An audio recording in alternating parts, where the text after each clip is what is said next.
Amén.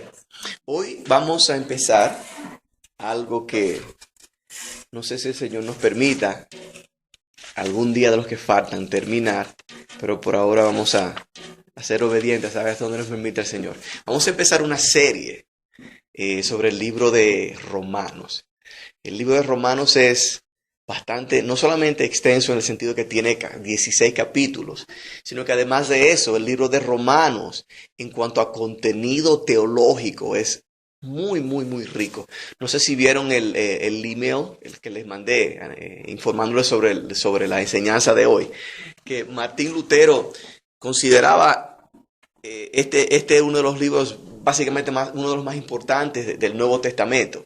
Y que era tan importante, dice que vale la pena de cada cristiano hasta que se lo memorice y cada día medite en él, por la riqueza que contiene el libro de Romanos. Una persona que entienda bien lo que enseña el libro de Romanos,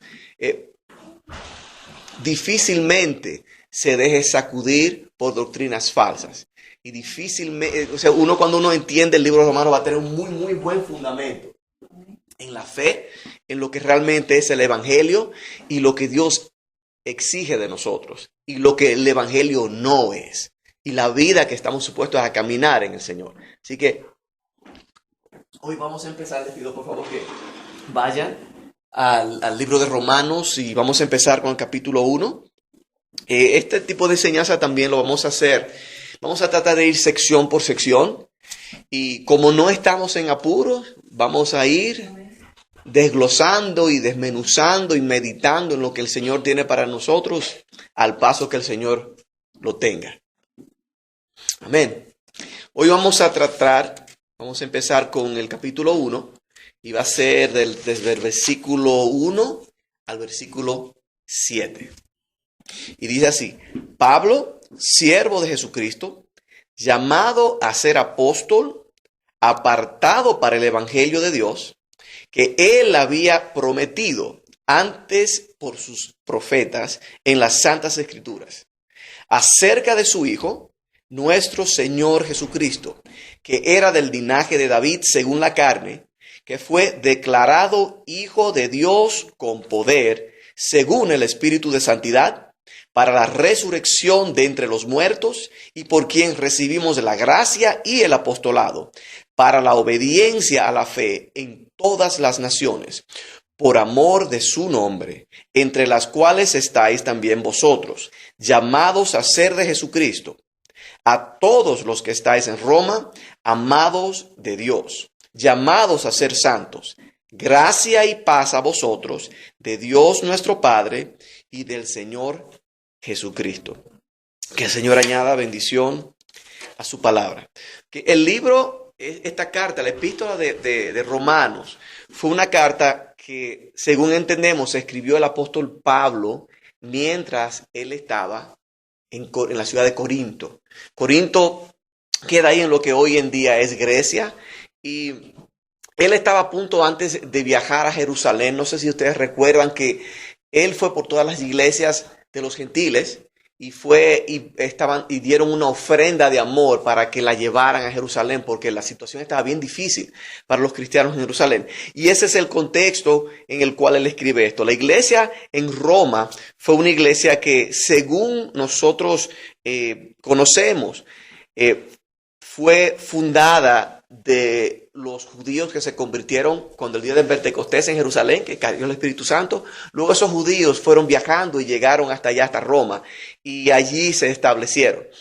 Fue dada durante el reinado del emperador Nero, porque antes de eso todos los judíos habían sido expulsados de Roma.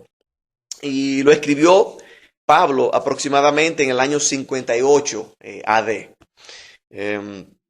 Y es un libro muy rico, ha tenido mucha influencia en la historia de la iglesia. Y especialmente es uno de los libros importantes que durante la reforma, el movimiento de la reforma, muchas de las doctrinas que se extrayeron de aquí sirvieron para reformar a la iglesia. Y vamos al verso número 1. De aquí: Pablo, siervo de Jesucristo, llamado a ser apóstol, apartado para el evangelio de Dios. Vamos a empezar con una de las cosas, como yo trabajo como traductor en el tribunal, me doy cuenta, yo estoy como entre en medio, soy como un puente. Y hay una frase bien común en inglés que dicen, things get lost in translation. O sea, las cosas hay ciertas cosas que se pierden en la traducción. Y la Biblia, aunque el mensaje esencial es lo que necesitamos saber para salvación y para vivir una vida que agrade a Dios, está claramente en las traducciones de la Biblia. Muchas veces cuando vamos a estudiar y queremos agarrar la matiz de lo que Dios enseña, el idioma como que lo tapa y nos perdemos mucho de los detallitos que son bien sabrosos. Eso es yo imagino es similar a cuando uno come, ¿verdad? No es lo mismo tú comer una comida que está cocinada y ya a que tenga esos sazoncitos y muchos condimentos y muchas cositas, como que el sabor es diferente, uno la saborea más. Y la palabra de Dios, hay cosas que en la traducción lamentablemente no pueden impartir todo lo que tienen los idiomas originales muchas veces. Y empezamos, por ejemplo, con el nombre de Pablo. Nosotros, hispanos al fin, estamos acostumbrados al nombre Pablo. Hay muchísimas personas que se llaman Pablo. Inclusive entre los latinoamericanos hay muchísima gente que se llaman Jesús. Y ni siquiera a veces sabemos lo que significa Jesús. Cuando dicen, y le llamarás Jesús, dicen, ok, Jesús, gran cosa. Jesús, para la cultura hebrea, el nombre significa mucho. O sea, tú estás transmitiendo muchas veces hasta el destino de esa persona cuando tú le das el nombre. Y Jesús significa Dios salva. O sea, cuando usted está diciéndole, oh, mira, aquí viene, y le llama, y por eso es que cuando vemos en los evangelios dice, y le llamarás Jesús, porque él salvará a su pueblo. Israel. Entonces, le llamarás Salvador, porque llamará a su pueblo. Y en el caso de Pablo fue el nombre que él luego tomó, porque anteriormente se llamaba Saulo, pero Pablo significa pequeño. Y vemos cómo empieza ya la carta, o sea, entre comillas, el gran apóstol empieza de que el que antes andaba respirando amenazas, matando a los creyentes. Cuando se le aparece el Señor le dice, Pablo, Pablo, ¿por qué tú me persigues? ¿Verdad? El que persigue a la iglesia está persiguiendo a Jesucristo mismo. Y de lo que era Saulo, con todo su conocimiento y toda su autoridad, vino a ser una persona que el Señor tumba, deja ciego, y ahora viene y se llama pequeño. Así que imagínense, leamos eso y vemos eso. En vez Pablo, siervo de Jesucristo, pequeño, siervo de Jesucristo. Desde que arranca, el nombre mismo significa eso. Y esta parte de siervo de Jesucristo, muchas veces, no sé si ustedes, lo que tienen varios años en las congregaciones evangélicas, especialmente los hispanos, dicen, oh, el siervo de Dios. Y por lo general, siervo tiene como una connotación de alguien ultra importante. O si no, oh, siervito, ¿cómo usted está, mi siervito? Hay siervo y hay siervito. Siervo es el ungido que predica. Siervito es el que te da la bienvenida en la puerta. ¿Tú entiendes? Sin embargo, eso es otra cosa que se pierde en la traducción. La palabra original de aquí que se usa en siervo es la palabra griego que es doulos. Y la palabra significa es esclavo.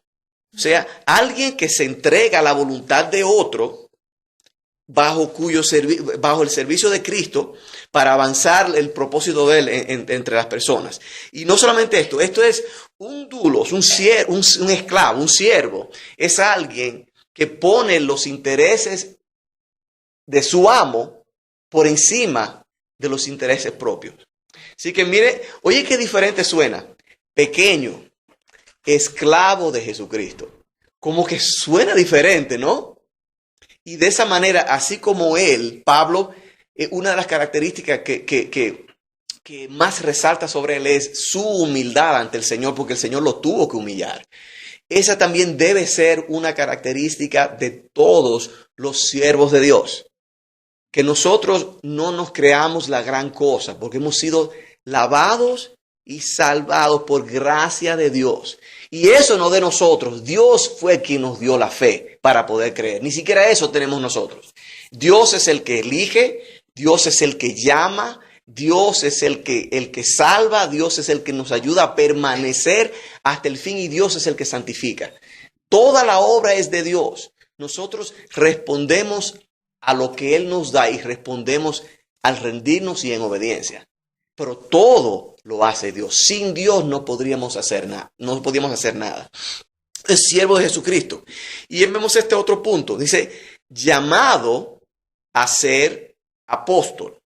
Apóstol es otra de esas palabritas que hoy en día la tomamos como un título. Y realmente un apóstol no es un título. Un apóstol es una función. Y que como lo tomamos también de otro idioma diferente de fuera, es algo como súper grande. Sin embargo, en ese tiempo era algo muy común. Un apóstol viene de la palabra griega apóstolos, que significa un delegado o un mensajero. Alguien enviado para representar a otro. Simple y llanamente. Eso era todo. Es una función, no un título. Y sin embargo, vemos que una de las cosas que en ciertos círculos hoy en día le ponen el título de apóstol como si fuera una gran cosota. Creen que el apóstol es alguien que manda a los demás y que tiene más autoridad que todo el mundo. Cuando es todo lo contrario, un apóstol es alguien que Dios ha delegado para ser un mensajero, que lleva la autoridad de aquel porque supuestamente aquel que lo envió le concedió esa autoridad y es como un mensajero solamente. Dice que, y eso era un título de apóstol que se le usó específicamente a los 12 apóstoles. Y también hay otros que luego como Barnabás y como Timoteo y como Silvano recibieron ese título también por la función que llevaban. Pero los 12, menos uno cuando Judas se suicidó, luego lo sustituyeron con Matatías, si no me equivoco. Y Pablo, que no era uno de los originales, pero que Cristo mismo lo llamó. Y él llegó a tener una experiencia directa con el Cristo resucitado. Y llamado a ser apóstol. Quiero pedirles por favor que vayamos a Gálatas capítulo... Dejen el dedito ahí en Romanos. Y vamos a Gálatas capítulo 1, por favor. Gálatas capítulo 1.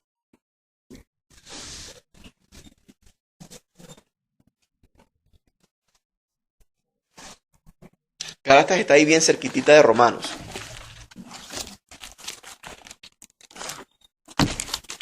Que está Hechos, Romanos, 1 y 2 de Corintios. Y luego le sigue ahí Gálatas.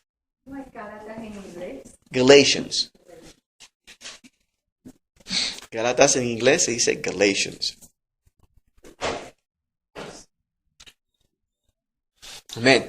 Si ven, vamos a leer el capítulo del versículo 14 al 16. Capítulo 1 de Gálatas, versículo 14 al 16.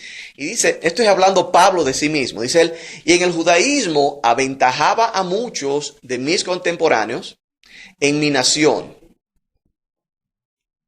siendo mucho más celoso de las tradiciones de mis padres. Versículo 15, capítulo 1. Pero cuando agradó a Dios, que me apartó ¿desde cuándo? Dice allí. ¿Desde cuándo? Desde el vientre. Desde el vientre de mi madre. Y me llamó por su gracia. Revelar a su Hijo en mí para que yo le predicase entre los gentiles. No consulté enseguida con carne y sangre. Vemos que, y esto es algo que da razón para uno también pensar. ¿Desde qué punto dice Dios que dice Pablo que Dios lo apartó a él? Desde el vientre de su madre. Desde antes de nacer, Dios lo apartó. En el vientre, ¿Pablo hizo algo para ganarse la gracia que Dios concedió sobre él? No. O sea, todo es por gracia y es Dios quien elige. Dios es quien escoge. Es como dice, no es del que quiere ni del que corre, sino de Dios que tiene misericordia. Todo es por misericordia y por gracia. Y vemos que Dios lo llamó desde el vientre, lo apartó desde el vientre y lo llamó a ser apóstol por su gracia. Regresamos al Romanos otra vez, donde le pedí que dejaran el dedito. Y decimos así que apartado para el Evangelio. Evangelio es otra palabra que ya estamos tan acostumbrados a escucharla que muchas veces ni siquiera sabemos lo que significa. Muchas veces decimos, no, porque yo crecí en el Evangelio, no porque yo tengo que vivir el Evangelio, no porque en mi casa yo nací y me crié en cuna porque yo crecí en el Evangelio. Sin embargo, le agregamos cosas al Evangelio que realmente no le corresponden. El Evangelio, la Biblia claramente dice lo que es y es una cosa. La palabra Evangelio viene de la palabra griega Evangelion. Y por eso es que es una traducción así. Y significa buenas nuevas, buenas noticias. Por lo general, cuando alguien representante del gobierno venía a dar una noticia, anunciar algo que se iba a promulgar, eso le llamaban Evangelion, o sea, las buenas nuevas. Y eso es lo que es. Dejen el dedito en Romanos y vamos por favor a 1 Corintios capítulo 15. Justo después del libro de Romanos le sigue la primera epístola a la iglesia en Corinto. 1 Corintios, capítulo 15, del verso 1 al 4 vamos a leer. 1 Corintios, capítulo 15.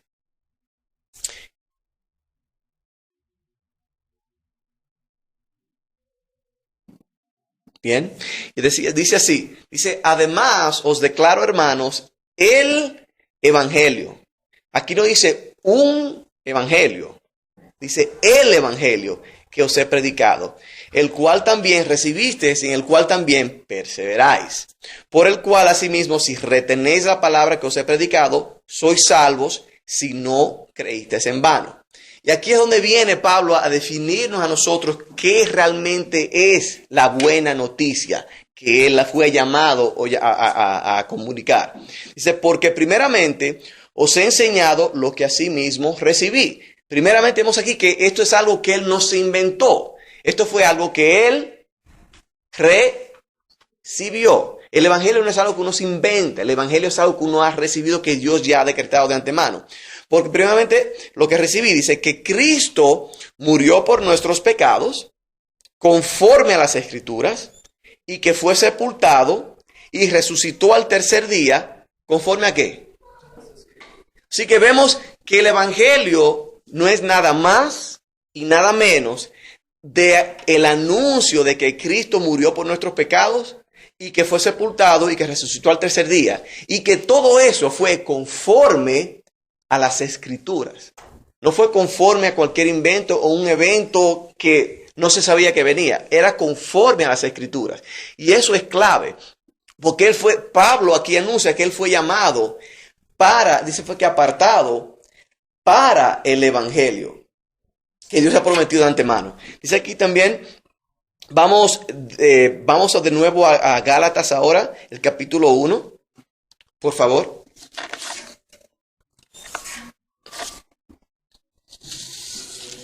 Gálatas capítulo 1. Y vemos aquí algo muy importante. Ya definimos en Corinto, en la epístola de los Corintios, lo que es el evangelio. Aquí en Gálatas vamos a leer una advertencia de la actitud que debemos nosotros tener y el peligro de lo que no es el evangelio. Porque puede haber muchos evangelios o puede haber algún otro evangelio, pero el evangelio que Dios llamó y que es conforme a las Escrituras es uno solo y fue el que acabamos de decir. Gálatas capítulo 1, vamos a empezar en el versículo 6, del 6 al 10. Y dice así, esto es Pablo escribiéndoles a una iglesia que él había plantado en la provincia de Galacia. Y luego que él viene y él les predica el evangelio, vienen al Señor y luego él tiene que seguir trabajando. Recuerden que esta carta él la escribió estando ya en otra área, en la carta de Gálatas. Él les escribe porque hay un montón de personas que le llaman judaizantes, que luego que él se va, andan detrás de él, cambiando las cosas y diciendo, ¿saben qué? No, ustedes tienen que circuncidarse, tienen que hacer esto, tienen que hacer lo otro, para poder ser salvo. Y Pablo les escribe a la iglesia en Gálatas para corregirle cosas que están mal porque se están dejando engañar. Y miren lo que él dice. Dice, estoy maravillado de que tan pronto os hayáis alejado del que os llamó por la gracia de Cristo para seguir un ¿qué? ¿Qué dice allí? Un evangelio diferente, porque solamente hay uno solo. No que haya otro, sino que hay algunos que os perturban y quieren pervertir el evangelio de Cristo. Y eso era lo mismo en aquel tiempo y sigue siendo lo mismo hoy en día. Por eso es que es tan importante entender las Escrituras. Y no solamente uno entender parte, sino que uno mismo lee, que el Espíritu Santo guía a uno. Porque en aquel tiempo había muchos engañadores, había muchos apóstatas, y hoy en día como que se han multiplicado y hay muchos más. Hay ciertos canales que yo ni siquiera los tolero, ni siquiera mirarlo, de las barbaridades que esa gente dice. Te agarran las escrituras y te las tuercen. Y las personas llevan su corazón a los deseos de los ojos, los deseos de la carne, la vanagloria de la vida, y no lo que realmente el verdadero evangelio nos enseña. Y es lo mismo hoy en día. Cualquier cosa que no sea, que el centro sea que Cristo, conforme a las Escrituras, murió por nuestros pecados y fue sepultado y resucitó al tercer día, no es el evangelio. Cualquiera que quiere convencernos de que la meta nuestra es simplemente tener éxito en esta vida, no es el verdadero evangelio. Aquel que nos quiere impulsar y por querer restregarnos en la cara que para nosotros ser bendecidos tenemos que ser ricos. Ese no es el evangelio. Dios bendice, pero ese no es el evangelio. El evangelio tampoco es, ven acá para que pare de sufrir, para que todo el mundo sea sano. Dios sana, claro que sí, pero ese no es el evangelio. El evangelio no es centrado en nosotros. No es, ten tu mejor vida ahora. El evangelio es que Él murió y resucitó. Y nuestra recompensa y nuestra porción, nuestro tesoro, está por venir. Amén. Amén. Nuestro tesoro no es aquí. Nuestro tesoro es Él. El evangelio no es un método ni un paso de 1, 2 o 3. El evangelio es una persona. Y esa persona es el Señor Jesucristo. Que Él vino, murió conforme a las Escrituras y resucitó al tercer día conforme a las Escrituras. Ese es el evangelio. Y no nos debemos engañar. Y sigue el apóstol Pablo diciendo en la carta de Gálatas, dice, más el versículo 8. Mira la importancia que él le da a él. Evangelio. Más aún nosotros o un ángel del cielo os anunciare otro evangelio diferente del que os hemos anunciado, sea que anatema. Esa es otra palabrita que normalmente nosotros no andamos usándola como muy corriente. Oh, fulano es tal, sea anatema. Muchos de nosotros, a no ser que leamos la Biblia y Reina Valera, no sabemos ni siquiera lo que significa anatema. Anatema significa que sea maldito. Maldito. Cualquiera que, dice él, aún nosotros mismos, si venimos y damos la vuelta y le anunciamos otra cosa, que seamos malditos. Otro evangelio que sea maldito. El evangelio que nos impulsa a la prosperidad, que sea maldito. Aquel que solamente nos quiere decir, pare de sufrir. ¿Quién ha dicho? El Señor nos dijo, en el mundo tendremos aflicción, pero confiamos. ¿Por qué? Porque Dios ha vencido al mundo. Amén. ¿Dios nos puede sanar? Claro que sí. Oramos para que Dios nos sane. Ojalá que Dios nos sane, que nos sane de esas enfermedades que para el hombre están, que como que no tienen cura. Sin embargo, el propósito de que Dios nos sane no es para nosotros sentirnos bien. El propósito es que el nombre de Dios sea glorificado a través de que la sanidad. Dice, y estas señales seguirán a los que creen. No que uno va a creer por causa de las señales, sino las señales vienen y siguen a los que creen. Y es si Dios tiene misericordia. Dice, sea anatema, versículo 9. Como antes hemos dicho, también ahora lo repito, o sea, lo recalca. Cuando la Biblia dice una misma cosa 2 veces es porque es muy importante.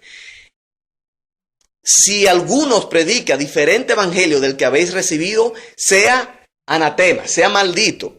Pues busco ahora el favor de los hombres o el de Dios. O trato de agradar a los hombres, pues si todavía agradara a los hombres, no sería siervo de Cristo. O sea, yo no sería un esclavo de Cristo. Porque vemos que la palabra de Dios dice también que llegará el tiempo, y lo vemos, donde no van a resistir la sana doctrina, la sana enseñanza, y teniendo comezón de oír, amontonarán maestros hacia sí mismos, conforme a la concupiscencia, o sea, a los deseos carnales de su corazón. Vemos y lo estamos viviendo hoy en día. Lo único que tenemos que hacer es uno simplemente poner los canales de televisión, en los canales cristianos, y el que tiene oído para oír va a oír otro evangelio. Y aquel que tiene otro evangelio que sea anatema, que sea maldito. Nosotros estamos llamados a agradar a Dios y no a los hombres. El que agrada a los hombres siempre va a acumular multitudes, porque solamente le dice lo que su corazón pecaminoso quiere escuchar. El evangelio, la palabra de Dios dice palabra de Dios, dice que Pablo dice, yo no me propuse venir a ustedes con palabras elocuentes de sabiduría humana, sino que yo vine a ustedes con temor y temblor, y vine conociendo nada más que a Cristo y a este crucificado. ¿Para qué? Porque para los judíos es piedra de tropiezo y para los griegos es locura. ¿Cómo puede ser? A nosotros pensamos siempre que tenemos que hacer algo para uno ganarse la salvación. Todas las demás religiones del mundo, el hombre tiene que hacer algo. Tiene que hacer algo para ganarse a Dios. El evangelio, el anuncio nos dice a nosotros que nosotros no podemos hacer nada porque Dios lo hizo todo. Nosotros no podemos hacer nada porque Dios lo hizo todo por nosotros. Amén. Amén. Aquí el verso 2, vamos de nuevo a Romanos capítulo 1, verso 2. Aquí dice que Él había prometido antes por sus profetas en las santas escrituras. ¿Qué era lo que había prometido? Si vemos en el contexto, dice, apartado para el evangelio, que Él había prometido. O sea que Él fue apartado para ser un mensajero de Dios, para el evangelio que esta buena noticia, Dios ya la había prometido en las escrituras. El evangelio no fue nada nuevo que se le ocurrió a los apóstoles, ni que se inventó Cristo cuando estuvo aquí en la tierra, cuando vino, ni que luego Pablo se lo haya inventado. El evangelio fue prometido antes a través de los profetas en las santas escrituras. Y quizás nos pongamos a pensar, a veces yo lo he pensado, no sé si usted lo ha pensado, digo, ¿por qué Dios tiene que dar esas profecías que a veces como que uno no le entiende tan claro? ¿Por qué decir las cosas tan enredadas? ¿Por qué simplemente no dice las cosas súper claritas? Paso 1, paso 2, paso 3. Y ya. ¿Por qué no hacerlo sencillo para mi entender y para mi mente? Vamos a ver un poquito del por qué, cuál es el propósito de que Dios habla a través de la profecía y simplemente no nos habla que a veces en una manera que para nosotros, nuestra manera humana podamos entender. Dejen su dedito ahí en Romanos y vamos por favor al libro de Isaías, el profeta Isaías, capítulo 46. Isaías 46.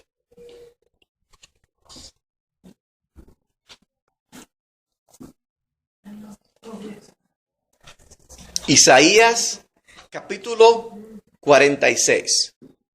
Vamos a ver aquí. Y otro principio que quiero que nosotros tengamos siempre pendiente y que aprendamos es que la Biblia, la palabra de Dios, se explica a sí misma. La mejor manera de nosotros entender lo que la palabra de Dios significa en un lugar es buscando en otro lugar donde ella misma lo explica. Porque la palabra de Dios fue inspirada por el Espíritu Santo. El mismo Espíritu Santo, cuando dice algo, lo va a confirmar en otro lugar también. Y eso es una manera donde nosotros podemos corregir a alguien que quizás nos viene con una interpretación. Que a veces escuchamos cosas, ven acá, suena medio bonito, pero como que suena un poco raro. Y la palabra de Dios misma es que nos ayuda a filtrar y a cambiar las cosas. Isaías capítulo 46, vamos a leer el verso 9 al verso 13. Dice aquí, acordaos de las cosas pasadas desde los tiempos antiguos. Porque yo soy ¿quién? Dios, y no hay otro Dios, y nada hay semejante a mí, que anuncio lo por venir desde el principio y desde la antigüedad, lo que aún no era hecho. Que digo, mi consejo permanecerá y haré todo lo que ¿qué? Lo que yo quiero. Dios es soberano. Amén. Que llamo desde el oriente al ave y de tierra lejana al varón de mi consejo. Yo hablé y lo haré venir. Lo he pensado y también lo haré. O sea que Dios dice, lo que yo digo, yo lo cumplo. Yo soy Dios y no hay más nadie que pueda hacer lo que yo quiera, que lo que yo digo. Dios desde el principio, desde antes de la fundación del mundo, ya tenía planes y propósitos que Él mismo decretó en su soberanía, que ya se cumplirían. Y por eso es tan importante que decimos que fue prometido antes por sus profetas en las Santas Escrituras. Esa es la prueba de que el Evangelio viene de Dios, porque lo anunció desde antes y Dios cumplió lo que Él había anunciado. Dice aquí, seguimos. 12. Oídme duros de corazón, que estáis lejos de la justicia. 13. Haré que se acerque mi justicia, no se alejará, y mi salvación no se detendrá, y pondré salvación en Sión, y mi gloria en Israel. Sin importar cómo le ha fallado el pueblo de Israel, Dios va a cumplir su propósito. Siempre Él se guarda un remanente. Siempre. Y aún en la iglesia de hoy en día, tenemos que entender que no todos los que están son, y no todos los que son están. Nosotros no somos los que decidimos quién está y quién no está. Nosotros vemos los frutos. Y nosotros vemos porque por los frutos se conocerán. Cuando está hablando de los profetas. Pero nosotros no somos. Jesucristo dio varias parábolas sobre eso. El reino de los cielos es como un pescador que va y tira la red en el mar y recoge peces de toda clase. Y luego Él separa los peces buenos y los peces malos. Los ángeles hacen eso al fin de los tiempos. Dice, el reino de Dios es como un campo de trigo que se siembra y luego cuando los trabajadores estaban durmiendo, viene el enemigo y siembra cizaña. La cizaña, cuando va creciendo, es igualita al trigo. Se parece muchísimo. Cuando los trabajadores vienen donde el amo y dice, amo, ¿qué vamos a hacer? Alguien vino y plantó cizaña junto al trigo. ¿Cuál es la respuesta del amo? El amo dice, déjenlas que crezcan juntas. Porque si arrancas la cizaña, junta con la cizaña, arrancas el trigo, que es la semilla buena. Pero ¿cuándo es que se sabe lo que es trigo y qué es cizaña? Cuando ya crecen y son maduros, se ve clarito cuál es el trigo y cuál es la cizaña. Dice, luego vendrá al final del tiempo, los ángeles del Señor cortan el trigo junto a la cizaña, lo separan, el trigo viene y se usa para buen uso y la cizaña se quema. Siempre donde hay pueblo de Dios, siempre alrededor, siempre van a haber cizañas. Nosotros no somos quien para juzgar quién es cizaña, pero las obras las podemos ver claramente. Y el Señor sí separa. La palabra de Dios dice que el Señor conoce los suyos. Apártese de iniquidad todo aquel que clame el nombre, invoque el nombre del Señor. Dios conoce a los suyos. Dios conoce a los suyos. Amén. Y me viene una cosa a la mente, la voy a decir. Es palabra de Dios, así que para aquel que la reciba, que la acepte. Dice, el Señor también dice esto: no temáis manada pequeña, porque al Señor le ha placido entregaros el reino. El asunto no es que sean muchos o que seamos pocos, sino como nos enseñó el pastor Catarizano en su último mensaje antes de irse, lo importante es que nosotros seamos fieles. Que seamos fieles. Amén. Vemos aquí. Y de Isaías vamos a ir a Segunda de Pedro, capítulo 1. Segunda de Pedro. Está más atrasito en la Biblia. En el Nuevo Testamento. Va Romanos, luego sigue Corintios, Gálatas, Filipenses, Colosenses, Hebreos. Y después de Hebreos vemos la epístola de Santiago. Y luego de Santiago vamos a encontrar a Primera de Pedro. A la que necesitamos es la que sigue después de esa, Segunda de Pedro. Segunda de Pedro, capítulo 1. Segunda de Pedro, capítulo 1. Y dice así, capítulo 1, vamos a leer del 19 al 21. 1, 19 al 21. Dice, esto es Pedro hablándole a la iglesia en su carta universal a la iglesia. Dice aquí, tenemos también la palabra profética más segura. Y aquí, en ese tiempo, todavía lo que nosotros conocemos como Nuevo Testamento no estaba escrito. O sea, a la palabra profética más segura que se refiere aquí es al Antiguo Testamento, lo que llamamos Antiguo Testamento. O sea, la Torá, los salmos y los profetas. A la cual hacéis bien estar ¿cómo? Estar atentos como una antorcha que alumbra en lugar oscuro. O sea, la palabra profética de Dios es luz en las tinieblas. Y esto es ya después que Cristo ha venido, vivió, fue crucificado y resucitó y ascendió al cielo. Que Pedro está escribiendo esto. Esto, hermanos, es para nosotros hoy. A la cual hacéis bien estar atentos como una antorcha que alumbra en lugar oscuro, hasta que el día esclarezca y el lucero de la mañana salga en vuestros corazones. ¿Quién será el lucero de la mañana? Jesús, el Señor Jesucristo, que salga en nuestros corazones. 20, y esto es muy importante. Entendiendo primero esto, lo que sigue, que ninguna profecía de las Escrituras es de interpretación ¿cómo? Privada. El mismo Espíritu Santo que inspira las Escrituras sabe el por qué envía ese mensaje y es para propósito de Dios. No para nosotros torcerlo y nosotros inventar nuestra propia interpretación. No es interpretación privada. 21, porque nunca la profecía fue traída por voluntad humana. No es alguien que se siente los profetas y dijeron,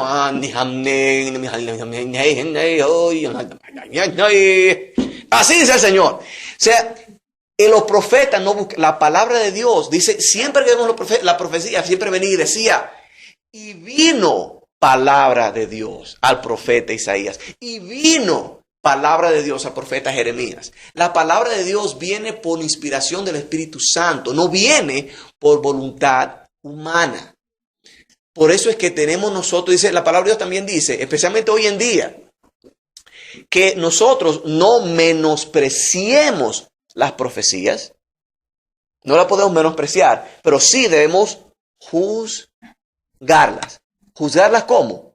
A la luz de la palabra de Dios. Si así alguien viene a traerme una profecía, fantástico, hermano, ok. Yo la escucho, pero la juzgo conforme a la palabra de Dios. Porque no la menospreciamos, pero la juzgamos conforme a las Escrituras. Porque por eso es tan importante en conocer las Escrituras, porque no vamos a ser engañados. Cuando conocemos bien y estamos fundamentados en la palabra de Dios, se hace muy difícil engañarnos. Muy difícil. Bueno, ok, ¿dónde dice eso? Y si encontramos que el Espíritu Santo bien nos guía a la Escritura y dice, lo que dice aquí es contrario a lo que está diciendo esa persona. Eso no habló Dios. Dios no habló. Cuando es el contrario, pero cuando sí Dios habla, viene para exhortar y para darnos aliento y para darnos dirección. Así que 21, porque nunca fue traída por voluntad humana, sino que los santos hombres de Dios hablaron siendo inspirados por el Espíritu Santo. Y esa palabra inspirados, eso es otro de los detalles que a veces nos perdemos en la traducción. Inspirados fue literalmente, cuando agarramos el contexto, fue que fueron casi como cargados por Dios mismo y llevados y guiados a escribir. O sea que es Dios mismo que los movió usando su propia personalidad, sus propias experiencias en la vida. Pero todo lo que dicen los profetas es literalmente y textualmente palabra que viene de la boca de Dios. Por eso es que Pedro dice que tenemos la palabra profética más segura. Porque Dios, cuando es Dios que habla, vimos que en Isaías que decía que Dios lo cumple.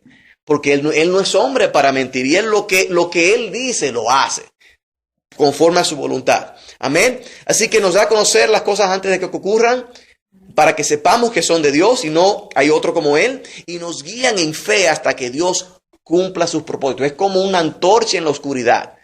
Cuando no vemos muy claramente, sigamos la palabra profética más segura, que es la palabra de Dios, hasta que, dice hasta qué, hasta que venga y nazca en nosotros el lucero de la mañana, hasta que veamos claro lo que Cristo quiere de nosotros. Y no solamente eso, Dios da las profecías porque luego Cristo mismo dice, cuando Él dice, o sea, vayan a las Escrituras porque son ellas las que dan testimonio de mí. Vamos a Lucas capítulo 24. Lucas capítulo 24. Lucas 24. El Evangelio de Lucas es el tercer evangelio. Está Mateo, luego sigue Marcos, luego sigue Lucas y luego sigue Juan. Tercero. Dice aquí Lucas 24 y vamos a leer una porción del 24 al 27 y saltaremos al 30 al 32. Lucas 24, 24. Dice, y fueron algunos, esto es, el contexto de esto es cuando ya después que Jesucristo había resucitado, pero no todos lo habían visto, y van camino a Emaús. Recuerda que habían 2 de los discípulos que iban camino a Emaús y Cristo se le aparece en el camino, sin embargo no los reconocen. Pues Cristo cuando resucita con un cuerpo glorificado. No lo conocían. No lo conocían. Dice aquí, y entonces estos son los discípulos cuando diciendo, usted no ha escuchado las cosas que ocurrieron en Jerusalén. Y ellos le hacen un recuento de todo lo que había acontecido. Y luego dicen esto. Y dicen los discípulos a Cristo sin saber quién era. Y fueron algunos de los nuestros al sepulcro. Y hallaron así como las mujeres habían dicho, pero a él no lo vieron, o sea, encontraron la tumba vacía. 25. Entonces él, eso es Cristo, pues sin conocerlo. Entonces él les dijo, y mira, le dicen como, no sé cómo dicen en sus países, en República Dominicana usan una palabra que se llama boche, que significa que los retó, o sea, que les llamó la atención, los corrigió. Y aquí en la traducción en español ponen signo de exclamación, dice, ¡oh insensatos! O sea, tontos, básicamente está diciendo, y tardos de corazón para creer que, ¿qué dice ahí? Profetas habían dicho, o sea que él se sorprende porque dice usted, los profetas, todo lo que ha acontecido ya Dios lo habló a través de los profetas, los profetas ya lo dijeron, son tardos para entender. Dice, pregunta, versículo 26, ¿no era necesario que el Cristo padeciera estas cosas y que entrara en su gloria? Y entonces dice, luego esto es lo que hace el Señor Jesucristo. El 26 empieza, y comenzando ¿desde dónde? Desde Moisés, o sea, de la Torá, los 5 libros. Empezamos de Moisés y siguiendo por todos los profetas. O sea, les declaraba en todas las escrituras lo que de él decían. Ustedes se imaginan lo que es andar con el Señor mismo resucitado y que de repente Él venga y te empiece, es casi dándote una clase de lo que llaman biblical theology, teología bíblica, que va dando un recuento de la revelación de Dios a través de todo el tiempo, a medida que la va revelando. Cristo mismo irte contando, mira, cuando Moisés escribió esto, eso hablaba de mí. Cuando escribió esto hablaba de mí. Y por los salmos y por todos los profetas. ¿Te imaginan? Cristo diciéndole, todo esto que se escribió estaba hablando y anunciando de mí. Dice aquí, entonces 30. Y aconteció que estando sentado con ellos a la mesa, tomó el pan y lo bendijo. Lo partió y les dijo, y les dio 31. Y miren esto algo importante. Verso 31. Entonces, ¿qué pasó? Fueron abiertos los ojos y le reconocieron. Mas él se desapareció de su vista. Las escrituras, todo está ahí, pero es necesario que el Espíritu Santo abra nuestros ojos. Por eso cuando vamos a empezar siempre a dar una enseñanza, pedimos al Espíritu Santo que nos dé ojos para ver, oídos para oír y corazón entendido para entender. Porque si Dios, inclusive eso, Dios es quien inspira las escrituras, Dios es quien nos llama y nos elige y nos escoge, Dios es quien nos da la fe para creer. Y Dios es que abre nuestros ojos para poder entender lo que Él mismo escribió. Por eso es que ustedes ven que en un lugar se puede predicar el Evangelio. Y hay personas que acuden al llamado y otra gente es como si estuviera rebotando una pelota de una pared de piedra. Porque es Dios que abre el corazón. Si nos acordamos en el libro de Hechos de los Apóstoles, Pablo llega a una ciudad y encuentra que en esa ciudad normalmente va a la sinagoga, pero en esa ciudad las personas estaban alabando cerca del río. Y encuentra a una mujer que se llama Lidia. Y algo bien curioso que dice el libro de Hechos. Dice que era una mujer a quien a quien Dios le había abierto el corazón para creer, para entender el evangelio. Aún para nosotros creer, nosotros no podemos obligar a gente a entrar. Ni por más que les repitamos, no vienen. Porque quien abre el corazón para creer es el mismo Espíritu Santo. Y por la predicación de la locura y de la tontería de la palabra de Dios. Porque para una persona dice, ¿cómo va a ser que yo voy a ser salvo? Porque un hombre hace 2000 años le dieron golpe hasta mano poder, lo colgaron en un pedazo de madera y se murió. Y que después supuestamente resucitó. Y yo soy salvo porque tengo que creer en eso. Eso es una tontería, eso es una locura. Sin embargo, Dios ha escogido esa locura para avergonzar a los sabios. Porque lo más sabio de Dios, lo más necio de Dios es más sabio que los hombres. Y Cristo, poder de Dios y justicia de Dios. Y ya vamos a ir terminando. Vemos decían otro, es algo importante también, decían aquí, 31, y fueron abiertos los ojos y les reconocieron, mas él se desapareció de su vista. 32, y se decían el uno al otro. ¿No ardía nuestro corazón en nosotros mientras nos hablaba en el camino y cuando nos abría las escrituras? O sea, cuando Dios abre el entendimiento, dice, hay algo en nosotros que arde en nosotros cuando nos abre las escrituras para poder entender. Vamos siguiendo con Romanos, y ya pueden regresar ahí a Romanos para nosotros ir concluyendo. Dice aquí,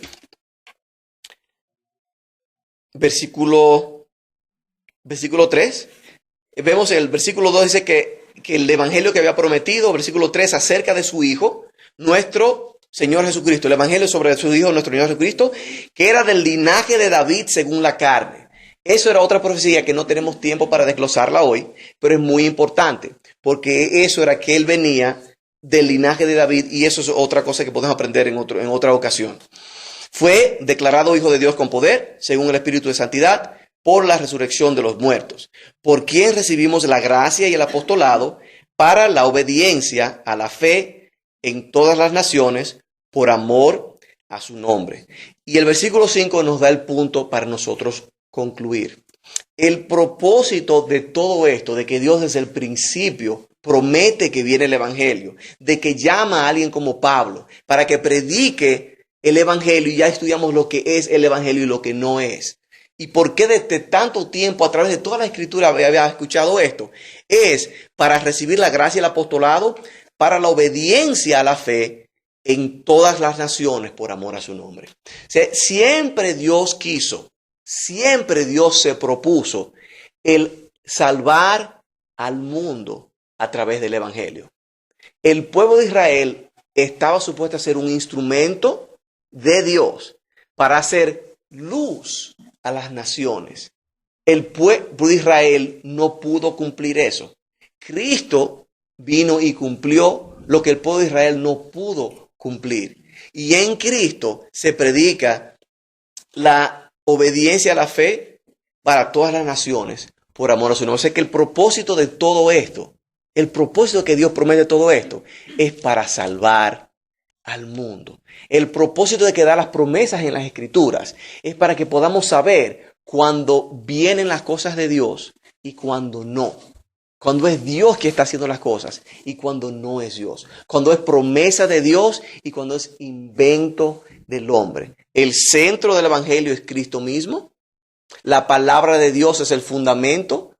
También para confirmar cuando una persona habla de parte de Dios o no. Y el propósito de todo esto es para salvación de toda la humanidad. Por amor a su nombre. Ni siquiera por necesidad de la gente, sino para que el nombre de Dios sea glorificado. Amén. Te damos gracias, Padre Santo, por la palabra que nos das hoy.